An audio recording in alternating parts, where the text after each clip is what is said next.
In this session, students, we would learn about how a salesman can understand the customers and would also learn about the buying motives. The more specific objectives of this particular session include a discussion on salesman and customer relationship, understanding the buying motives and the role of personal selling, understanding or knowing the customers, their temperaments, and would also discuss about the resultant suggestions for the salesman. Now, what kind of a relationship does the personal selling function and a salesman has with its customers? Generally we find that the entire personal selling process is carried out in order to provide a need satisfying product to the customer. In addition to providing a solution to the customer's problem, the personal selling activities are also aimed at providing certain post-selling services such as installation or warranties or follow-up with the customers. It also includes finding out the future needs of the customer so that the company can take necessary steps to come up with the products which are compatible with their requirements. And also this involves an understanding of the entire process, also involves a responsibility for the salesman to develop an adaptive selling approach, keeping in mind the distinct temperaments and personalities of the individuals and the fact that they have different buying motives for which probably they would be looking forward to a purchase offering.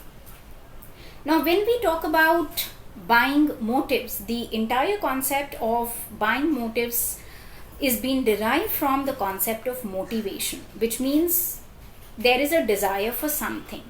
Now, the process of stimulating people to action to accomplish the desired goals, this is how motivation has been defined by William Scott, and the very definition brings home the point that what motivates the consumers and how the salesman can motivate a consumer is by looking at the motives or the stimulus or the drive which is going to then compel the person to buy a product in order to accomplish the desired goals. In a way, we can say that the motives, they are the influences. They are in a way the influencing factors on the basis of which an ultimate consumer makes a decision to buy or make a purchase. Now, at the same time, we have to understand that buying motives are the step beyond the buying habit. They basically explain the why of human behavior. Why would they buy a product? When it is desired to induce people to break away from habitual purchases in order to buy, say, impulsively or through reasoning, then the salesman use appeals to buying motives. Now, these motives or these buying decisions are in turn being influenced by, say, a number of factors, and there could be at the same time the presence of several buying motives, but there is usually one dominant buying motive or buying reason which exerts a major influence on the buying decision of an individual. And the entire in this entire session we would be learning about what are the different buying motives which influence the decision making at the end of the customer. Now, students, when we talk about this, we would like to deal with a situation where, as you can see, drawing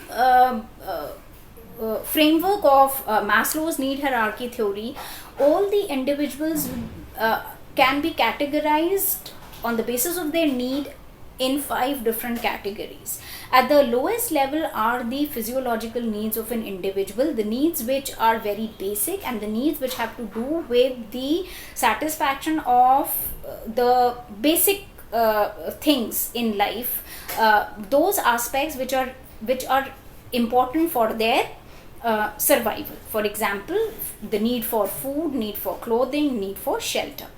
Once these needs are satisfied, the consumer or the individual automatically looks for the gratification of the higher order need, and the second order need in this case comes the safety needs. So the need for safety and security, then the individual will be motivated to work towards the gratification of the safety needs. Once the safety needs are satisfied and they are met, obviously again the individual is going to move towards the gratification of the next order need, which in this case would be the social needs, that is the need for love and belongingness. Once again these needs are satisfied, then the fourth category of needs come into play, which are the your esteem needs, and the last at the last level we have got the needs for self-fulfillment or self-actualization. So as being depicted by this particular pyramid also, once one level of need gets satisfied, the individual automatically feels motivated to work for the satisfaction of the higher order needs. Now taking this as a framework, we can understand that the nature of motivation is completely dynamic in nature. How and on what basis can we make this statement? Because the needs of a person, they will keep on changing over time. So long as you are at one level and your needs are not satisfied at that particular level, you will be motivated to work for the satisfaction of that particular need. Once they are satisfied, you are going to automatically move to the higher level. So they keep on changing over a period of time. So different people require satisfaction of different need levels. Some may be working for the satisfaction of physiological needs, other probably for esteem, the other probably for social, and some other maybe probably for the satisfaction of self-fulfillment. Also the motives, they keep on changing from one country to the other country and from one culture to other. Now what this tells us? This tells us the entire play of this buying motives is very complex, and it becomes very important for a salesman to understand what are the buying motives for which the consumer or that particular prospect would be interested or would be motivated to make a purchase of the offering that he wants to sell. Now, when we talk about, say, the consumers, we broadly categorize their buying motives under two heads. One are the rational buying motives, and the other become the emotional buying motives. Now, the rational buying motives, they are related to the logical reasoning of a person, right? So, in other words, we can say that they are based on logic, or they are based on the thinking process of a person. A person is going to rationalize the purchase on certain factors like, for example, cost, or the quality of the product, or the health factor, or the security issues, the comfort, the convenience. So these are the rational reasons because of which he would be interested to make a purchase. On the other hand, we have got an emotionally emotional motives, which are driven by the feelings or the sentiments of an individual. So those individuals who are more triggered or who are more driven by the emotional buying motives, they would be like looking for what kind of like reasons, or what is going to motivate them, a sense of pride, a sense of distinctiveness of the product, or probably emulation, and so on and so forth. So it's basically your feelings and the sentiments part which is going to motivate you to make a purchase.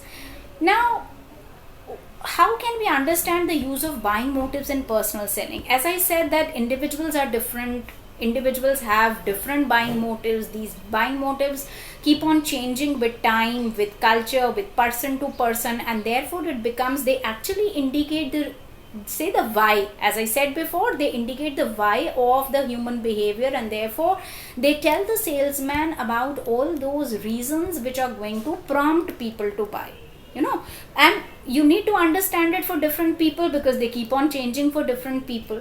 Also, the intensity of the driving force is also not going to be the same every time.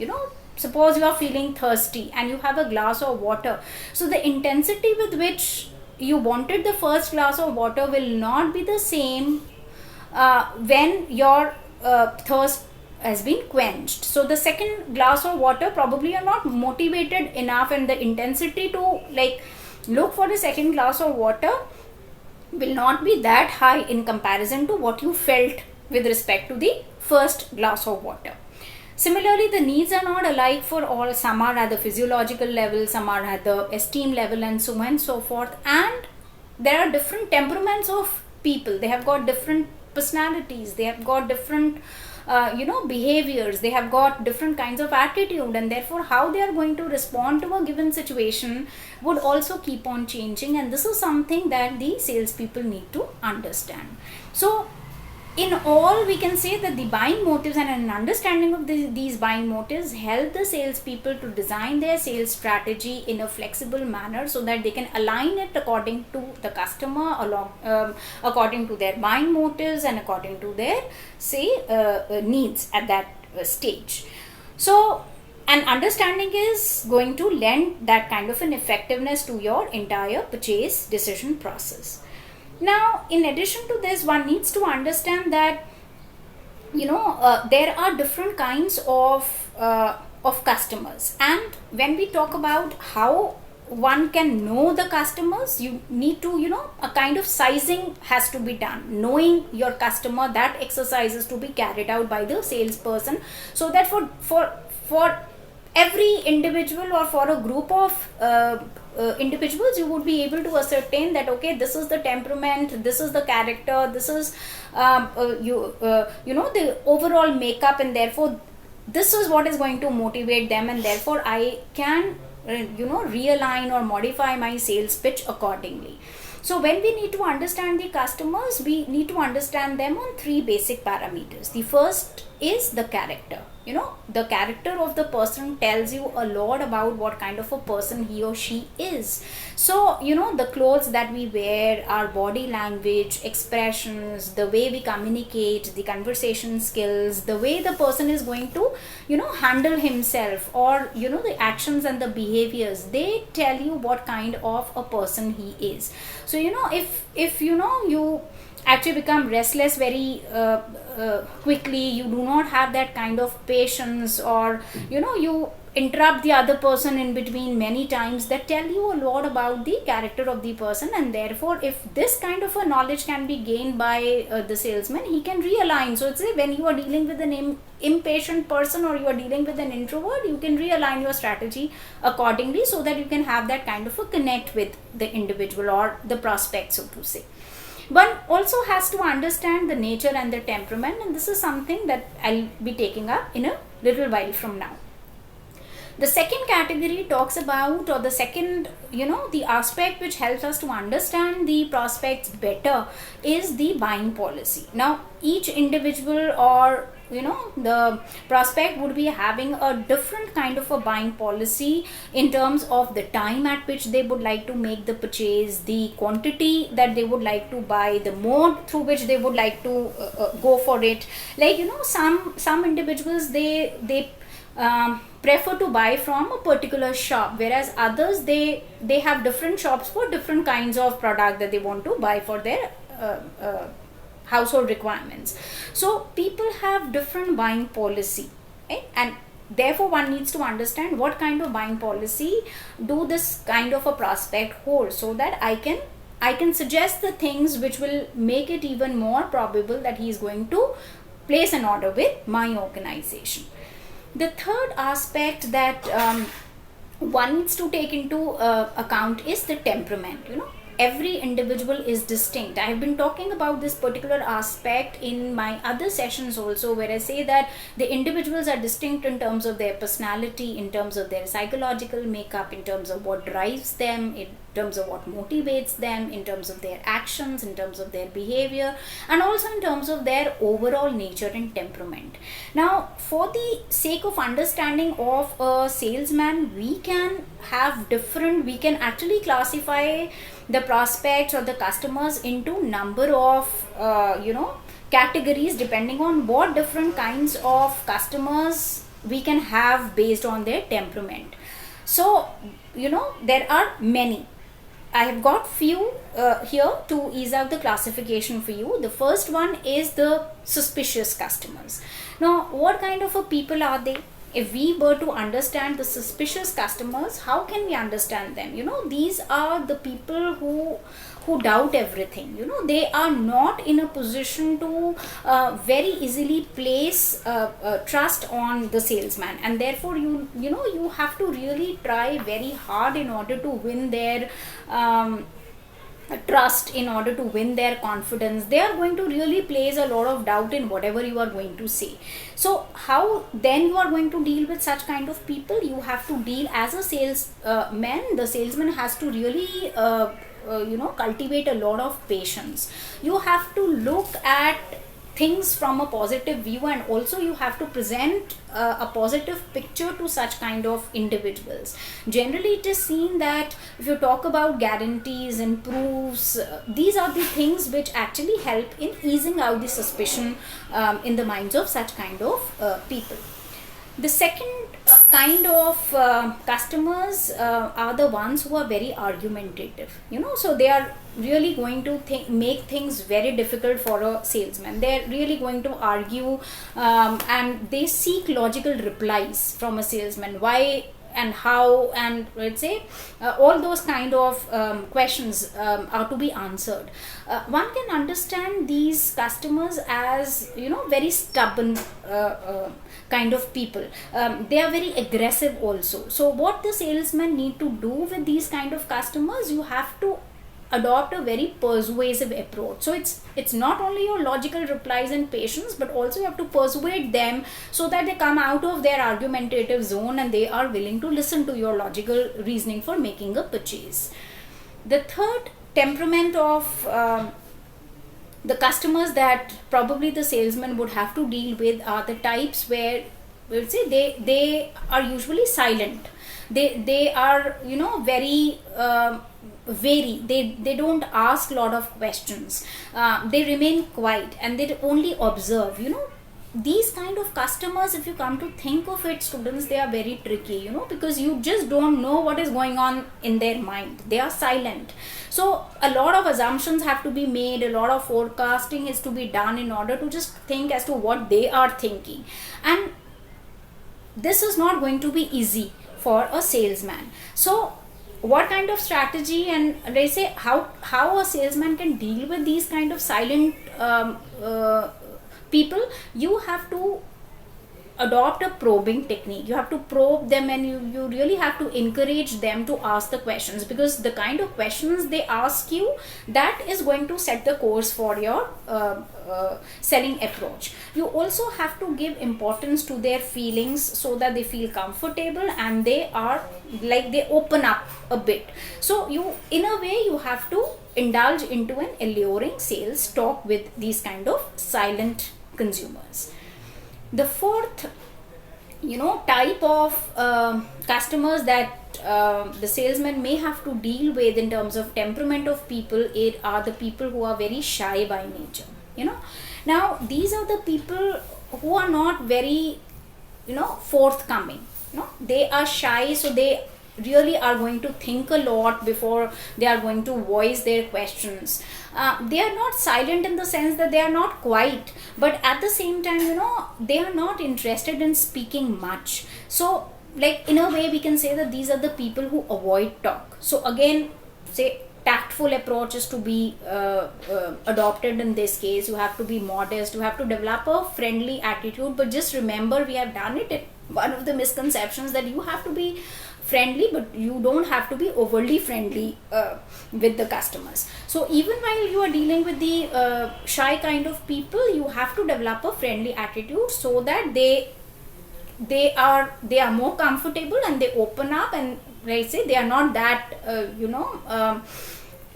reserved in while they are interacting with the salesman.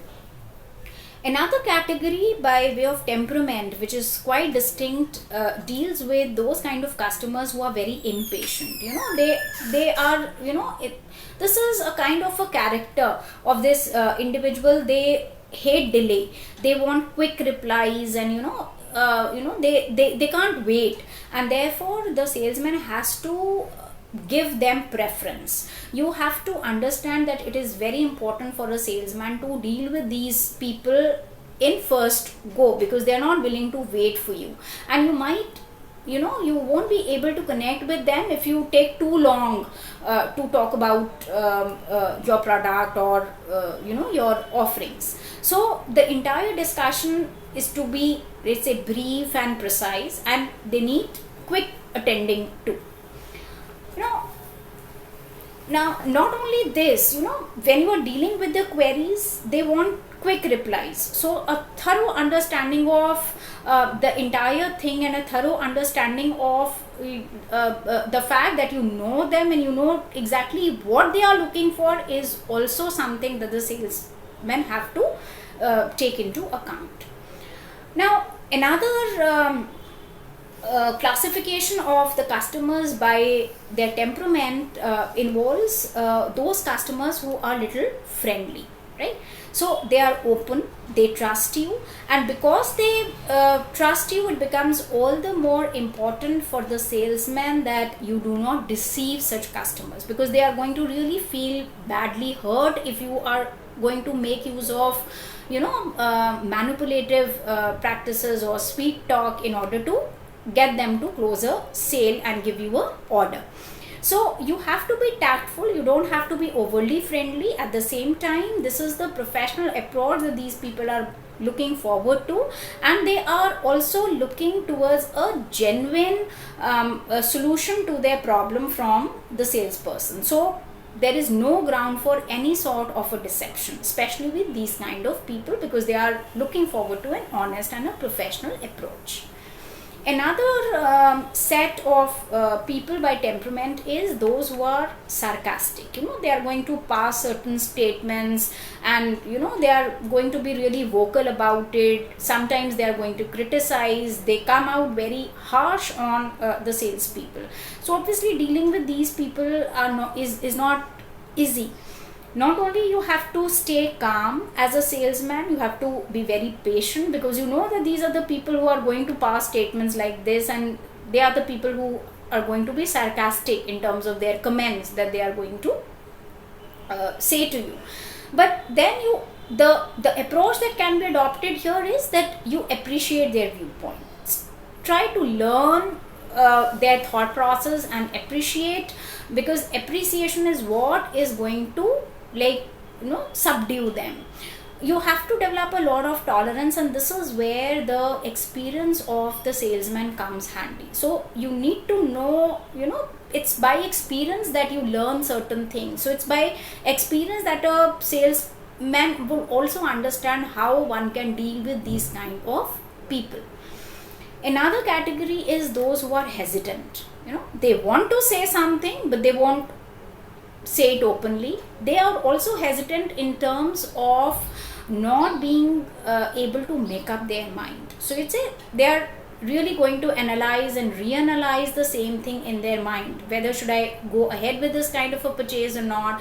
Am I really going to solve my problem if I go ahead with this kind of a purchase? I am making the right decision or not? So these, they will keep on analyzing the whole thing, and they would be hesitating before they call it a close. Now, how a salesman can deal with these kind of people? You have to provide a lot of conviction. So keep on providing conviction. Tell them about the positive aspects. Tell them that yes, they are taking the right decision. Tell them, and probably use some sort of a comparative technique where you can compare this product with some other competitors' product, and tell them how your product is going to be better and how your product is going to be beneficial to them in comparison to the other options which are available. So they need a lot of support in coming out to a decision, in reaching to a particular consensus, to reach out to a particular decision, because they themselves are not able to make it on their own because of the dilemma in their mind. Another type of customers are the ones who are conceited. Now students, what I mean by these kind of people, this is a very specific kind of people. These are the people who are self-pumped. You understand what we mean by self-pumped? These are the people who are very egoistic. They have a lot of ego, so they are not going, even if they do something wrong, they are not going to admit it. Now, not only dealing with these kind of people is challenging, but this is also problematic. You cannot tell them on their face that they are wrong, because they are already egoist, and also they are not going to appreciate it. So what you need to do is you have to still show a lot of respect and admiration, that okay, you agree to their viewpoint. Probably they develop this kind of a conceited kind of a temperament because probably they come from a different walk of life, they are more knowledgeable, they have a certain status in the society, and therefore they feel that whatever they know is right, and their ego doesn't allow them to understand or accept anything else. So they have to be dealt with again in a different kind of a manner, where you tend to admire their viewpoint, respect them. They are looking for flattery. So this is what, as I said, they are self-pumped, so you really have to pump up them even more. So flattery is something which might work with these kind of people. You have to cultivate an art of listening to them with lot of patience and adapt, because that is the best strategy. You cannot counter them. So the best way is to adapt and align your sales strategy in line with their attitude and temperament.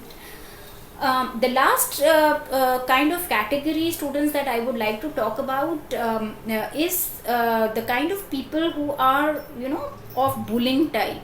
Now what are the bullying kind of people? They are they want to dominate the entire conversation.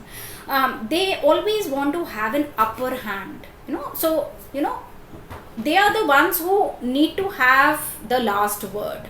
So now what can be the strategy of dealing with such kind of people? It is best to allow them to talk. So allow them to talk, listen to them very patiently, applaud and cheer and appreciate their viewpoint, because this is the only way you can get through them.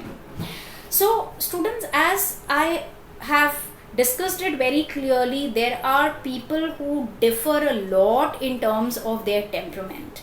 Some are of silent type, some are introverts, some are extroverts, or some are friendly, some are of bullying type. So as the salesman is going to have a very easy way with some of the customers, the others are going to really make things very difficult for them. We also see that they differ according to their age. So it's one thing dealing with the younger people, it's another thing dealing with middle-aged and elderly people, and again their buying motives are also going to differ, because they are in a different life cycle stage.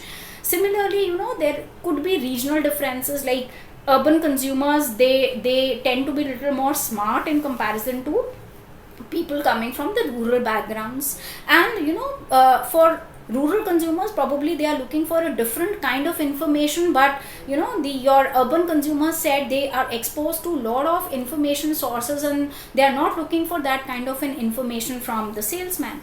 Similarly, the male and the female consumer, we know that it's generally the females who do lot of purchases in the households. They are the ones who like shopping also. They are the ones who are more patient also. So they know what are the requirements of various family members and what are the things which are to be bought. As against this, men, they do not usually indulge in shopping. They don't like going for an extensive information search, like except for certain categories which are of interest to them. So while you are dealing with a male person and when you are dealing with a female prospect, the approach has to be little different. So while the male person is going to be in a hurry and he may not have that kind of patience to deal with you, the female would be more interested in knowing everything, each and every detail about the thing that you have to sell. So in all, students, I'm sure that towards the end of the lecture you have understood that customers are different in their behaviors, in their temperament, in their buying motives, and it becomes very important for a salesman to understand them and align the sales strategy in accordance with their buying motives and temperament. Thank you, students. Stay safe, stay at home, and stay protected.